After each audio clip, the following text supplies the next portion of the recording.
Hi hello ಸ್ನೇಹಿತರೆ, welcome back to my channel. ನಾಳೆ ಭಾನುವಾರ ಯುಗಾದಿ ಹಬ್ಬ ಇದೆ. ಅಂದರೆ ಯುಗಾದಿ ಅಂದರೆ ನಮಗೆ ಹೊಸ ವರ್ಷ ಆರಂಭ ಅಂತ. ಹಾಗಾಗಿ ಹೊಸ ವರ್ಷದ ದಿನ ನಾವು ಯಾವ ಬಣ್ಣದ ಬಟ್ಟೆಯನ್ನು ಧರಿಸ್ಬೇಕು, ಹಾಗೆಯೇ ನಾವು ನಂತರ ಬಾಗಿಲಿನ ಮುಂದೆ ಯಾವ 2 ವಸ್ತುಗಳನ್ನು ನೀರಿಗೆ ಹಾಕಿ ಚೆಲ್ಲಿ ನಾವು ಮಹಾಲಕ್ಷ್ಮಿನ ಯಾವ ರೀತಿಯಾಗಿ ಬರಮಾಡ್ಕೊಳ್ಬೇಕು, ಯಾವ ಶುಭ ಮುಹೂರ್ತದಲ್ಲಿ ಪೂಜೆಯನ್ನು ಮಾಡ್ಕೊಬೇಕು ಅಂತಲೂ ತಿಳಿಸ್ಕೊಡ್ತಾ ಇದ್ದೀನಿ. ಇದ್ರ ಜೊತೆ ನಾವು ನಾಳೆ ಯಾವ ದಾನಗಳನ್ನು ಮಾಡಿದ್ರೆ ವರ್ಷ ಪೂರ್ತಿ ನಮಗೆ ಧನ ಧಾನ್ಯದ ಕೊರತೆ ಇರಲ್ಲ ಅಂತಲೂ ಕೂಡ ತಿಳಿಸ್ಕೊಡ್ತಾ ಇದ್ದೀನಿ. ಇನ್ನೂ ನನ್ನ ಚಾನಲ್ಗೆ ಯಾರೆಲ್ಲ ಸಬ್ಸ್ಕ್ರೈಬ್ ಮಾಡದೆ ಏನಾದರೂ ಹಾಗೆ ನೋಡ್ತಾ ಇದ್ದರೆ ಎಲ್ಲರೂ ಸಬ್ಸ್ಕ್ರೈಬ್ ಮಾಡ್ಕೊಳ್ಳಿ. ಪಕ್ಕದಲ್ಲಿರೋಂಥ ಬೆಲ್ ಐಕಾನ್ ಪ್ರೆಸ್ ಮಾಡೋದ್ರಿಂದ ನಾನು ಹಾಕೋ ವಿಡಿಯೋಗಳೆಲ್ಲ ಬೇಗ ಬಂದು ತಲುಪುತ್ತೆ. ನಾಳೆ ಭಾನುವಾರ ಯುಗಾದಿ ಹಬ್ಬ ಇರೋದ್ರಿಂದ ಬೆಳಗ್ಗೆ ಬೇಗನೆ ಅಂದರೆ ಸೂರ್ಯೋದಯಕ್ಕೆ ಮುನ್ನ ಎದ್ದು ನಾವು ಎಣ್ಣೆ ಸ್ನಾನವನ್ನು ಮಾಡಿ ನಾವು ಹೊಸ ಬಟ್ಟೆಗಳು ಅಥವಾ ಶುಭ್ರವಾದ ಬಟ್ಟೆಗಳನ್ನು ಧರಿಸ್ಬೇಕಾಗತ್ತೆ. ನಾಳೆ ಭಾನುವಾರ ಆಗಿರೋದ್ರಿಂದ ಆದಷ್ಟು ಕೆಂಪು ಬಣ್ಣದ ಬಟ್ಟೆಗಳನ್ನು ಧರಿಸಿ ನಾವು ಸೂರ್ಯ ದೇವನಿಗೆ ಆರ್ಘ್ಯವನ್ನು ಕೊಡಬೇಕಾಗತ್ತೆ. ಸೂರ್ಯ ದೇವನಿಗೆ ಆರ್ಘ್ಯವನ್ನು ಕೊಡಬೇಕಾದ್ರೆ ಒಂದು ತಾಮ್ರದ ತಂಬಿಗೆಯನ್ನು ತಗೊಳ್ಳಿ, ಅದರಲ್ಲಿ ಸ್ವಲ್ಪ ಕುಂಕುಮ ಹಾಗೆಯೇ ಒಂದು ಕೆಂಪು ಹೂವನ್ನು ಹಾಕಿ ಆದಷ್ಟು ಕೆಂಪು ಅಕ್ಷತೆಯನ್ನು ಕೂಡ ಹಾಕ್ಬೋದು. ಅದ್ರ ಜೊತೆ ಒಂದು ತುಂಡು ಬೆಲ್ಲವನ್ನು ಹಾಕಿ ನಾವು ಸೂರ್ಯನಿಗೆ ಆರ್ಘ್ಯವನ್ನು ಕೊಡಬೇಕು. ಅಂದರೆ ಸೂರ್ಯ ಉದಯ ಆಗೋ ಸಮಯದಲ್ಲಿ ಓಂ ಸೂರ್ಯಾಯ ನಮಃ ಅನ್ನೋದಾಗಲಿ ಅಥವಾ ನೀವು ಓಂ ಆದಿತ್ಯಾಯ ನಮಃ ಅಂತ ಮಂತ್ರವನ್ನು ಹೇಳ್ತಾ ನೀವು ಸೂರ್ಯ ದೇವನಿಗೆ ಬದಲು ಆರ್ಘ್ಯವನ್ನು ಕೊಡಬೇಕು. ನಮ್ಮ ಆರೋಗ್ಯ ಚೆನ್ನಾಗಿರಬೇಕು, ನಮಗೆ ಯಾವುದೇ ರೀತಿಯ ರೋಗ ರುಜಿನಗಳು ಬರಬಾರ್ದು ಅನ್ನೋದಾದರೆ ನೀವು ಆದಿತ್ಯ ಹೃದಯ ಮಂತ್ರವನ್ನು ಪಠಣೆ ಮಾಡೋದಾಗಲಿ ಅಥವಾ ಸೂರ್ಯ ದೇವನಿಗೆ ಆರ್ಘ್ಯವನ್ನು ಕೊಡೋದ್ರಿಂದ ನಮಗೆ ರೋಗ ರುಜಿನಗಳು ಬರಲ್ಲ ಅಂತಲೇ ಹೇಳ್ಬೋದು. ಇನ್ನು ದೇವ್ರ ಮನೆಯಲ್ಲಿ ವಿಗ್ರಹಗಳಿತ್ತು ಅಂದರೆ ವಿಗ್ರಹಗಳನ್ನೆಲ್ಲ ಮೊದಲೇ ನಾವು ಕ್ಲೀನ್ ಮಾಡ್ಕೊಂಡಿರ್ತೀರ. ಯುಗಾದಿ ಹಬ್ಬದ ದಿನ ಜಲಾಭಿಷೇಕ ಅಥವಾ ಪಂಚಾಮೃತದ ಅಭಿಷೇಕವನ್ನು ಮಾಡಿ ಫೋಟೋಗಳಿಗೆಲ್ಲ ಹೂಗಳನ್ನೆಲ್ಲ ಇಟ್ಟು ನೀವು ಅಲಂಕಾರವನ್ನು ಮಾಡ್ಕೊಬೇಕಾಗತ್ತೆ. ಇನ್ನು ಈ ದಿನ ನಾವು ಹೊಸ್ತಿಲ ಪೂಜೆನೂ ತುಂಬಾ ಇಂಪಾರ್ಟೆಂಟ್. ಹೊಸ್ತಿಲ ಪೂಜೆಯನ್ನು ಕೂಡ ನಾವು ಮಾಡಿಕೊಂಡು ಈ ಹೆಸರುಗಳನ್ನು ಬರಿಬೇಕಾಗತ್ತೆ. ಅಂದರೆ ನೀವು ಹೊಸ್ತಿಲಿಗೆ ಪೂರ್ತಿಯಾಗಿ ಅರಿಶಿಣವನ್ನು ಹಚ್ಚಿ ಅದಕ್ಕೆ ಅರಿಶಿಣ ಕುಂಕುಮವನ್ನು ಹಚ್ತಾ ನೀವು ರಂಗೋಲಿಯನ್ನು ಹಾಕಿ ನೀವು ಹೊಸ್ತಿಲಿನ ಮುಂದೆ ಈ 2 ಹೆಸರುಗಳನ್ನು ಬರಿಬೇಕಾಗತ್ತೆ. ಲೆಫ್ಟ್ ಸೈಡಲ್ಲಿ ಜಯ, ರೈಟ್ ಸೈಡಲ್ಲಿ ವಿಜಯ. ಇದನ್ನು ನೀವು ರಂಗೋಲಿಯಲ್ಲಿ ಬರೀಲೇಬೇಕಾಗತ್ತೆ ಸ್ನೇಹಿತರೆ. ನಾಳೆ ಮಿಸ್ ಮಾಡದೆ ನೀವು ಈ 2 ಹೆಸರುಗಳನ್ನು ಬರೆದು ನೀವು ಹೊಸ್ತಿಲಿನ ಪೂಜೆಯನ್ನು ಮಾಡಬೇಕಾಗತ್ತೆ. ಇನ್ನು ನಾಳೆ ದಿನ ನಾವು ಯಾವ ದಾನಗಳನ್ನು ಮಾಡಿದ್ರೆ ತುಂಬಾ ಒಳ್ಳೆಯದು ಅನ್ನೋದಾದರೆ ಆದಷ್ಟು ನೀವು ಚಪ್ಪಲಿ ದಾನವನ್ನು ಮಾಡೋದು, ಛತ್ರಿ ದಾನವನ್ನು ಮಾಡೋದು, ಹಾಗೆಯೇ ಬೇಳೆಯನ್ನು ದಾನ ಮಾಡ್ಬೋದು, ಎಣ್ಣೆಯನ್ನು ದಾನ ಮಾಡ್ಬೋದು, ಹಾಲನ್ನು ಕೂಡ ದಾನ ಮಾಡ್ಬೋದು. ಯಾರೆಲ್ಲ ಅವಶ್ಯಕತೆ ಇರುತ್ತೆ, ಯಾರಿಗೆ ನಿರ್ಗತಿಕರಿರ್ತಾರೆ ಅಂಥವ್ರಿಗೆ ಸಾಧ್ಯವಾದಷ್ಟು ನಿಮ್ಮ ಕೈಲಿ ಏನು ಆಗುತ್ತೋ ಅಷ್ಟನ್ನು ನೀವು ದಾನ ಮಾಡೋದು. ಹಾಗೆಯೇ ನಾಳೆ ದಿನ ಹಸುಗಳಿಗೆ ನೀವು ರೊಟ್ಟಿಯನ್ನು ತಿನ್ನಿಸೋದು, ಹಾಗೆಯೇ ಚಪಾತಿಯನ್ನು ತಿನ್ನಿಸೋದು. ಚಪಾತಿ ತಿನ್ನಿಸ್ಬೇಕಂದ್ರೆ ಅದ್ರ ಜೊತೆ ನೀವು ಸ್ವಲ್ಪ ತುಪ್ಪ ಮತ್ತು ಬೆಲ್ಲವನ್ನು ಹಾಕಿ ಆದಷ್ಟು ನೀವು ನಾಳೆ ದಿನ ಹಸುಗಳಿಗೆ ಎಷ್ಟು ಆಗುತ್ತೋ ಅಷ್ಟು ಹಸುಗಳಿಗೆ ನೀವು ನಾಳೆ ದಿನ ರೊಟ್ಟಿಯನ್ನು ತಿನ್ನಿಸೋದು, ಚಪಾತಿಯನ್ನು ತಿನ್ನಿಸೋದು. ಈ ರೀತಿ ಕೂಡ ಮಾಡಿದ್ರೆ ನಿಮಗೆ ಬಡತನ ಅನ್ನೋದು ಬರಲ್ಲ. ನಿಮ್ಮ ವರ್ಷ ಪೂರ್ತಿ ಮಹಾಲಕ್ಷ್ಮಿ ಮನೆಯಲ್ಲಿ ಶಾಶ್ವತವಾಗಿ ಉಳಿದು ನಿಮ್ಮ ಕಷ್ಟಗಳನ್ನೆಲ್ಲ ಬಗೆಹರಿಸ್ತಾಳೆ ಅಂತಲೇ ಹೇಳ್ಬೋದು. ಇನ್ನು ನಾಳೆ ದಿನ ನಾವು ಪೂಜೆ ಮಾಡಿ ಬೇವು ಬೆಲ್ಲವನ್ನು ನಾವು ಎಲ್ಲರಿಗೂ ಹಂಚಿ ನಾವು ಕೂಡ ಪ್ರಸಾದವಾಗಿ ಅದನ್ನು ಸ್ವೀಕಾರ ಮಾಡಬೇಕಾಗತ್ತೆ. ಇನ್ನು ನಾಳೆ ಯುಗಾದಿ ಹಬ್ಬ ಇರೋದ್ರಿಂದ ನಾವು ಯಾವ ಶುಭ ಸಮಯದಲ್ಲಿ ಪೂಜೆಯನ್ನು ಮಾಡಿಕೊಂಡ್ರೆ ಒಳ್ಳೆಯದಾಗತ್ತೆ ಅನ್ನೋದಾದರೆ ಬೆಳಗ್ಗೆ ನೀವು ಎಣ್ಣೆ ಸ್ನಾನವನ್ನೆಲ್ಲ ಮುಗಿಸಿ ನೀವು ಬೆಳಗ್ಗೆ 5 ಗಂಟೆಯಿಂದ 7:30 ತನಕ ತುಂಬಾ ಒಳ್ಳೆ ಶುಭ ಮುಹೂರ್ತ ಇದೆ.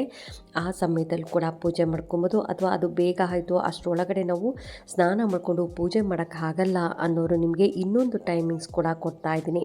ಇದು ಬೆಳಗ್ಗೆ 9 ಗಂಟೆಯಿಂದ 11:30 ತನಕ ಒಳ್ಳೆ ಶುಭ ಮುಹೂರ್ತ ಅಂತ ಹೇಳ್ಬೋದು. ನಿಮಗೆ ಆ ಸಮಯದಲ್ಲಿ 5 ಗಂಟೆಗೆ ಎದ್ದು ನಾನು ಪೂಜೆ ಮಾಡೋಕ್ಕಾಗಲ್ಲ, ತುಂಬ ಲೇಟ್ ಆಗೋಯ್ತು ಅನ್ನೋರು ನೀವು 9 ಗಂಟೆಯಿಂದ 11:30 ತನಕ ಒಳ್ಳೆ ಶುಭ ಮುಹೂರ್ತ ಇದೆ. ಈ ಶುಭ ಮುಹೂರ್ತದಲ್ಲೂ ಕೂಡ ನೀವು ಪೂಜೆಯನ್ನು ಮಾಡ್ಕೊಬೋದು. ಪ್ರಸಾದವಾಗಿ ಈ ದಿನ ಬೇಳೆ ಒಬ್ಬಟ್ಟು, ಕೋಸಂಬರಿ, ಹಾಗೆಯೇ ಸಿಹಿ ತಿಂಡಿಗಳು, ಮಾವಿನಕಾಯಿ ಗೊಜ್ಜು ಇದನ್ನೆಲ್ಲವನ್ನು ಇಟ್ಟು ನೀವು ಪೂಜೆಯನ್ನು ಮಾಡ್ಕೊಬೇಕಾಗತ್ತೆ. ಇನ್ನು ನಾವು ಪೂಜೆ ಮಾಡಿದ ಮೇಲೆ ಬಾಗಿಲಿನ ಮುಂದೆ ಯಾವ ವಸ್ತುಗಳನ್ನು ಚೆಲ್ಲಬೇಕು ಅನ್ನೋದಾದರೆ ನೀವು ಮೊದಲೇ ಒಂದು ಸ್ಟೀಲ್ ಲೋಟವನ್ನು ತಗೊಳ್ಳಿ. ಇದಕ್ಕೆ ಯಾವುದೇ ಥರದ ಬೆಳ್ಳಿದು ಅಥವಾ ತಾಮ್ರದ್ದು ಹಿತ್ತಾಳಿದು ಆ ಥರ ಏನೂ ಇಲ್ಲ ಸ್ನೇಹಿತರೆ. ನೀವು ಇದನ್ನು ಯಾವಾಗ ಈ ನೀರನ್ನು ಚೆಲ್ಲಿ ಮಹಾಲಕ್ಷ್ಮಿನ ಬರಮಾಡ್ಕೊಬೇಕು ಅನ್ನೋದಾದರೆ ಮೊದಲು ನೀವು ಎಣ್ಣೆ ಸ್ನಾನವನ್ನು ಮಾಡಿರ್ತೀರ. ಸ್ನಾನ ಎಲ್ಲ ಮುಗಿದ ನಂತರ ನೀವು ದೇವ್ರ ಮನೆಯಲ್ಲಿ ಪೂರ್ತಿಯಾಗಿ ರೆಡಿ ಮಾಡ್ಕೊಳ್ಳಿ. ಪೂಜೆ ಮಾಡೋದಕ್ಕೆ ಇನ್ನೇನು ಎಲ್ಲವನ್ನು ರೆಡಿ ಮಾಡ್ಕೊಳ್ಳಿ. ಹೂವು ಇಟ್ಟು, ಅರಿಶಿನ ಕುಂಕುಮ ಹೂವು ಇಟ್ಟು ನೀವು ಎಲ್ಲವನ್ನು ರೆಡಿ ಮಾಡಿಕೊಂಡು ಹೊಸ್ತಿಲು ಹತ್ರನೂ ಅಷ್ಟೇ ನೀವು ಹೊಸ್ತಿಲ ಪೂಜೆಗೆ ಎಲ್ಲವನ್ನು ಅಂದರೆ ನೀವು ಹೊಸ್ತಿಲಿಗೂ ಕೂಡ ಅರಿಶಿನ ಕುಂಕುಮವನ್ನು ಇಟ್ಟು ಎರಡೂ ಕಡೆ ಜಯ ವಿಜಯ ಅಂತ ಬರೆದು ನೀವು ಹೊಸ್ತಿಲ ಹತ್ರನೂ 2 ಹೂಗಳನ್ನು ಇಟ್ಟು ನೀವು ಅಲಂಕಾರವನ್ನು ಮಾಡ್ಕೊಬೇಕಾಗತ್ತೆ.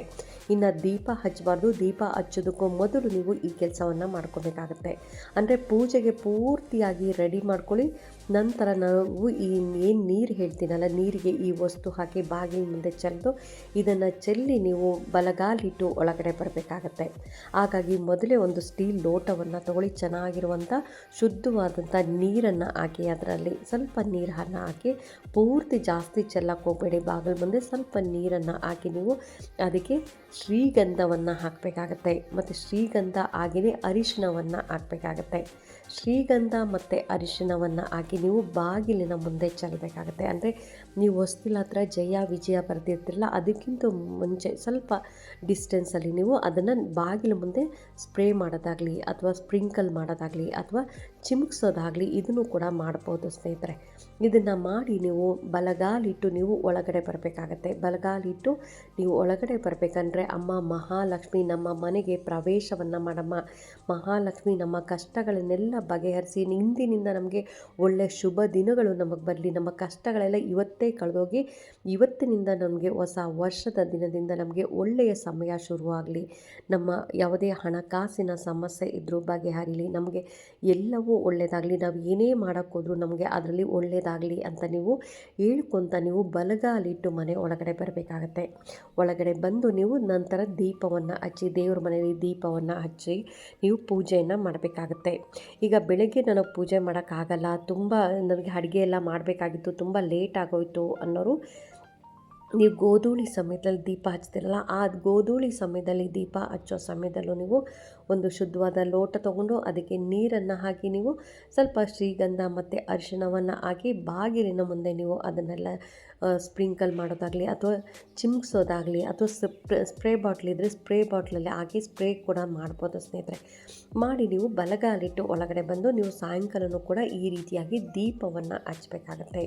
ಇದರಿಂದ ಮಹಾಲಕ್ಷ್ಮಿ ನಿಮ್ಮ ಮನೆಯಲ್ಲಿ ಶಾಶ್ವತವಾಗಿ ಉಳಿದು ನಿಮ್ಮ ಕಷ್ಟಗಳಿಗೆ ಏನು ಇಷ್ಟು ದಿನ ಕಷ್ಟಪಡ್ತಿದ್ದಿಲ್ಲ ಆ ಕಷ್ಟಗಳಿಗೆಲ್ಲ ಬ್ರೇಕ್ ಹಾಕಿ ನಿಮಗೆ ಇನ್ನು ಮುಂದೆ ಬರುವಂಥ ಶುಭ ದಿನಗಳು ಅಂದರೆ ಹೊಸ ವರ್ಷದ ದಿನಗಳು ನಿಮಗೆ ಒಳ್ಳೆಯ ಶುಭ ದಿನಗಳು ಆರಂಭವಾಗುತ್ತೆ. ನಿಮ್ಮ ಎಲ್ಲ ಕಷ್ಟಗಳು ಕೂಡ ಕಳೀತವೆ ಅಂತಲೇ ಹೇಳ್ಬೋದು. ಈ ದಿನ ಯಾವ ಕೆಲಸಗಳನ್ನು ಮಾಡಬಾರ್ದು ನಾವು ಅನ್ನೋದಾದರೆ ಅವಾಚ್ಯ ಶಬ್ದಗಳಿಂದ ಆದಷ್ಟು ಕೆಟ್ಟ ಶಬ್ದಗಳನ್ನು ನಾವು ಈ ದಿನ ಉಪಯೋಗಿಸಬಾರ್ದು. ಅಂದರೆ ಮನೇಲಿ ಯಾರಿಗಾದರೂ ಮಕ್ಕಳಿಗೆ ಬೈಯೋದಾಗಲಿ ಅಥವಾ ಬೇರೆ ಯಾರಿಗಾದರೂ ಬೈಯೋದಾಗಲಿ ಈ ರೀತಿಯಾಗಿ ಕೂಡ ನೀವು ಯಾವುದೇ ಕಾರಣಕ್ಕೂ ನೀವು ಕೆಟ್ಟ ಶಬ್ದಗಳನ್ನು ಈ ದಿನ ಉಪಯೋಗಿಸಬಾರ್ದು.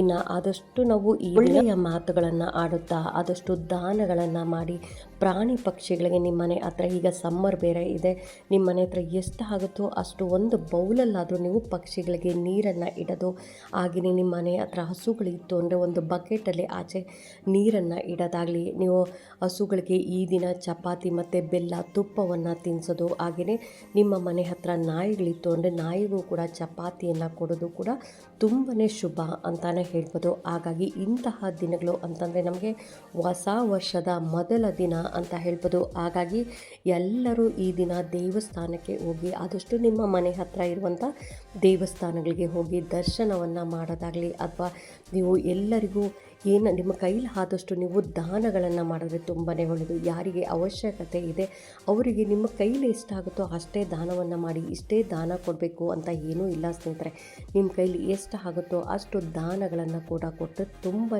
ಒಳ್ಳೆಯದು. ನಾವು ಎಷ್ಟು ದಾನವನ್ನು ಕೊಡ್ತೀರಿ ಅದರ ಡಬಲ್ ಆಗೋಷ್ಟು ನಮಗೆ ವಾಪಸ್ ಬರುತ್ತೆ, ಯಾವುದೋ ಒಂದು ಮುಖಾಂತರವಾಗಿ ನಮಗೆ ವಾಪಸ್ ಬರುತ್ತೆ. ಅದಕ್ಕೋಸ್ಕರನೇ ಹೆಚ್ಚು ಹೆಚ್ಚು ದಾನಗಳನ್ನು ಕೊಡೋದು. ಅಂದರೆ ನಿಮ್ಮ ಹತ್ರ ಇರೋದನ್ನೆಲ್ಲ ದಾನ ಕೊಡಿ ಅಂತ ಹೇಳಲ್ಲ, ನಿಮ್ಮ ಕೈಲಿ ಎಷ್ಟು ಆಗುತ್ತೋ ಅಷ್ಟು ದಾನಗಳನ್ನು ಕೊಡಬೇಕಾಗತ್ತೆ. ಎಲ್ಲರೂ ಯುಗಾದಿ ಹಬ್ಬವನ್ನು ಸಂಭ್ರಮದಿಂದ ಆಚರಿಸಿ ಅಂತ ಹೇಳ್ತಾ ಈ ವಿಡಿಯೋ ಹೇಗನ್ನಿಸ್ತು ಅಂತ ಕಾಮೆಂಟ್ ಸೆಕ್ಷನ್ ಕಾಮೆಂಟ್ ಮಾಡಿ, ಲೈಕ್ ಮಾಡಿ, ಶೇರ್ ಮಾಡಿ. ಇನ್ನೂ ನನ್ನ ಚಾನಲ್ಗೆ ಯಾರೆಲ್ಲ ಸಬ್ಸ್ಕ್ರೈಬ್ ಮಾಡದೆ ಹಾಗೆ ನೋಡ್ತಾ ಇದ್ದರೆ ಎಲ್ಲರೂ ಸಬ್ಸ್ಕ್ರೈಬ್ ಮಾಡ್ಕೊಳ್ಳಿ.